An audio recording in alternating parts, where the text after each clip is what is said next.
This is our filter house-made vermouth. Congratulations.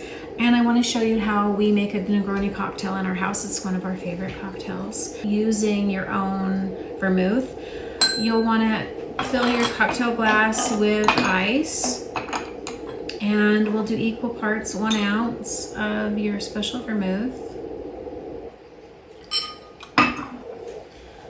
1 ounce of a good quality gin, whatever your favorite gin might be,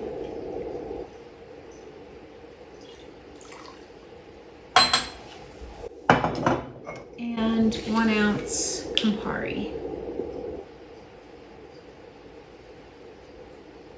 Funny thing, I just had this memory of when we came to the Lido. We stayed in the Lido. It's a little island that I mentioned before, and as you're coming into the Lido, pulling in with the Vaporetto, there is the hugest Campari sign that I think it was probably, I don't know, 30 feet or 40 feet wide. It was this huge Campari sign, funny. And the final touch, and then honestly the most important part of the Negroni in my estimation, is a large piece of orange rind.